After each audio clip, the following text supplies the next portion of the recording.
Tak menyerah, jurus berikutnya adalah menjemput Yuli saat pulang kerja dan mengajaknya kencan.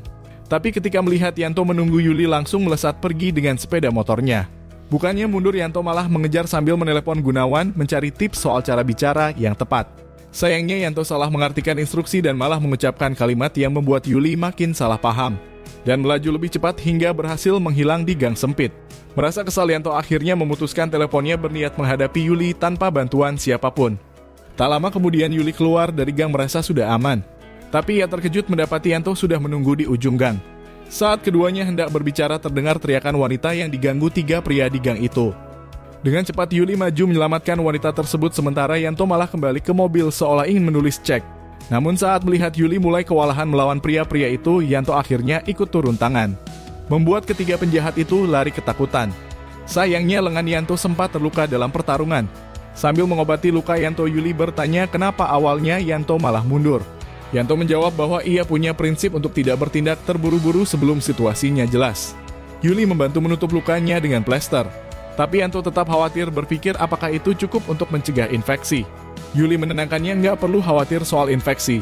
Kalau bengkak cari aku aja. Aku punya dengan ajaib. Aku bantu amputasi gratis. Tapi malah tak sengaja menyenggol botol obat dan terjatuh. Keduanya refleks menunduk ingin mengambilnya. Namun malah berakhir dengan kepala mereka bertubrukan dan jarak wajah yang sangat dekat. Yanto akhirnya mundur sementara Yuli membungkuk lagi untuk mengambil obat. Diam-diam Yanto melindungi kepala Yuli dari bangku di dekatnya, tapi langsung menarik tangan begitu Yuli bangkit. Merasa sudah menolong, Yanto mengisyaratkan ingin balas budi. Namun Yuli hanya memberinya sebuah lollipop dengan santai dan pergi begitu saja. Setibanya di rumah, Yanto melihat Xiao Bao sudah tidur.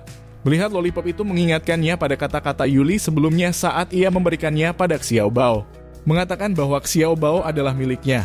Yanto sinis berpikir bahwa lollipop yang diberi Yuli padanya tak lantas membuatnya jadi milik Yuli. Ia akhirnya melontarkan pertanyaan kepada para pegawainya tanpa menyebut nama. Mengatakan bahwa ia sedang dalam proses perekrutan, tapi calon karyawan tersebut tampak tak tertarik meskipun sudah diberikan tawaran terbaik. Salah satu manajernya menasihati, kadang kita perlu menunjukkan bahwa kita benar-benar menghargai dan mendukung orang itu. Berusaha tumbuh bersama seperti hubungan yang penuh perhatian. Tersentak oleh saran itu, Yanto malah jadi kurang fokus kerja dan mulai scroll akun medsos Yuli. Tak disangka tanpa sengaja ia menekan tombol like pada selfie Yuli. Ketika melihat Yuli mengunggah foto kue, Yanto terinspirasi untuk membuatkan kue spesial untuknya. Ini pertama kalinya ia mencoba memanggang kue, tapi hasilnya luar biasa, bahkan ia menghias kuenya dengan gambar kartun Yuli. Setelah kue selesai dibuat, Yanto dan Xiao Bao bergegas membawanya ke rumah sakit untuk Yuli. Namun di tengah perjalanan mereka malah terjebak macet. Karena satu-satunya kendaraan yang bebas dari kemacetan adalah angkutan umum, mereka terpaksa naik bus dan berdesak-desakan di dalamnya. Sesampainya di rumah sakit, Xiao Bao dengan bersemangat langsung menarik Yuli untuk menunjukkan kue itu. Yuli tersentuh saat membaca pesan yang tertulis di atas kue. Ketika Xiao Mei meminta bantuan Yuli untuk main game menembak, Yanto sempat mengejek kemampuan Yuli. Ternyata benar, tembakan Yuli meleset 2 kali. Di ronde terakhir, Yanto akhirnya membantunya dan kali ini tembakan itu tepat sasaran. Namun posisi mereka yang sangat dekat membuat suasana jadi canggung. Xiao Bao di sisi lain tampak senang melihatnya. Malam itu saat berendam, Yuli tak bisa mengalihkan pikirannya dari Yanto. Beberapa kali bantuan yang diberikan Yanto mulai mengubah kesan Yuli terhadapnya. Keesokan harinya meski sedang demam, Yuli tetap bekerja.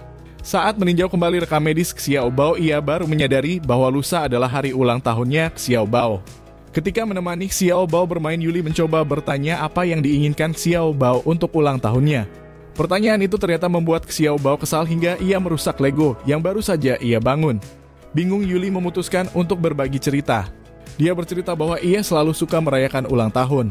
Meskipun ulang tahunnya yang jatuh di bulan Juni seringkali berbarengan dengan ujian akhir atau pertemuan orang tua murid. Xiao Bao semakin murung, ia kemudian mengambil 2 mainan mobil dan menabrakannya satu sama lain dengan ekspresi sedih. Melihat putranya begitu terluka, Yanto langsung memeluk Xiao Bao dengan penuh kasih. Saat berbincang berdua, Yanto menceritakan kepada Yuli bahwa 5 tahun lalu pada hari ulang tahun Xiao Bao, mereka kehilangan orang yang sangat dekat. Peristiwa itu mengakibatkan Xiao Bao mengalami trauma, membuatnya enggan berbicara dan menghindari orang asing. Aku berharap bisa mengembalikan kebahagiaan yang seharusnya dimiliki anak seusianya, kata Yanto dengan harapan. Yuli memahami situasinya dan tiba-tiba mengusulkan untuk merayakan ulang tahun Xiao Bao sebagai langkah untuk membangun kembali kepercayaan diri anak tersebut. Malam itu Yuli menceritakan permasalahan ini kepada Rui. Namun Ruwi merasa heran karena selama ini dia tidak pernah mendengar bahwa Yanto sudah menikah. "Kenapa kamu begitu ingin membantu mereka?" tanyanya. Yuli merasa canggung dan menjawab bahwa dia hanya kasihan pada Xiaobao. Di usianya yang begitu kecil, dia sudah kehilangan ibu dan ayahnya juga seperti itu. "Aku hanya ingin membantunya. Ini juga merupakan tanggung jawabku sebagai dokternya," lanjut Yuli. Ruwi akhirnya mengiyakan membiarkan Yuli melakukan apapun yang dia inginkan. Produk terbaru dari perusahaan Yanto sudah siap sepasang gelang pintar untuk pasangan. Dengan gelang ini pasangan dapat saling mengetahui suhu tubuh dan lokasi satu sama lain dari jarak jauh. Selain itu, gelang tersebut bisa mengirimkan sinyal darurat sehingga mereka bisa saling melindungi meski terpisah jarak. Yanto memutuskan untuk mengenakan salah satunya. Awalnya dia berniat meminta bantuan Gunawan untuk mengenakan gelang pasangan yang lain, tetapi karena Gunawan punya niat aneh terkait gelang itu, Yanto segera membatalkan niatnya dan merebut kembali gelangnya. Tak lama kemudian Yuli datang ke kantor Yanto untuk membahas rencana acara ulang tahun Xiaobao. Karena acara tersebut juga dianggap sebagai bagian dari terapi untuk Xiaobao. Yanto menganggap ini sebagai kerjasama bisnis dan menawarkan sejumlah uang yang cukup besar kepada Yuli. Namun Yuli menolak tawaran itu dan lebih memilih untuk ditraktir makan hotpot. Maka dimulailah persiapan untuk merayakan ulang tahun Xiaobao. Saat Yuli mengeluh lapar, Yanto langsung memenuhi permintaannya dengan menyajikan seporsi hotpot. Malam itu Yanto mengantar Yuli pulang, namun sesampainya di mobil Yuli justru tertidur pulas. Yanto sempat berpikir untuk membangunkannya. Tetapi melihat Yuli yang terlelap membuatnya mendapatkan ide brilian. Ia pun mengeluarkan pasangan gelang pintarnya dan dengan hati-hati memakaikannya pada tangan Yuli yang baru saja terbangun. Yanto menjelaskan bahwa itu adalah gelang kesehatan untuk pasangan produk terbaru dari perusahaannya yang sedang diuji coba. Namun dia tidak mengatakan bahwa dia sendiri juga memakai gelang pasangan itu. Yuli terlihat penasaran. Berdasarkan buku petunjuk, gelang tersebut dapat digunakan untuk memanggil pasangannya. Yuli pun ingin mencobanya, tetapi Yanto buru-buru menghentikannya sebelum Yuli sempat melakukannya. Sesampainya di rumah, Yanto mendapati Xiaobao yang sedang ngambek. Namun saat Yanto membujuknya untuk makan bersama keesokan harinya, semangat Xiaobao langsung kembali dan ngambeknya pun terhenti. Sayangnya keesokan harinya Yuli mendadak merasa tidak enak badan. Meskipun begitu, ia tetap memaksakan diri untuk bekerja dan menolak untuk minum obat. Tanpa disadari, gelang pintar yang dikenakannya mengirimkan notifikasi tentang suhu tubuhnya kepada Yanto.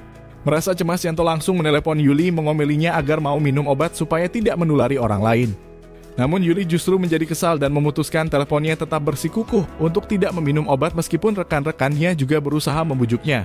Sore harinya kondisi Yuli semakin memburuk. Sayangnya Ruwi tidak dapat menjaganya karena harus pergi dinas.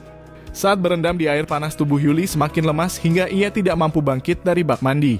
Di saat yang bersamaan, Yanto sudah tiba di depan rumah Yuli berniat menjemputnya untuk merayakan ulang tahun Xiaobao.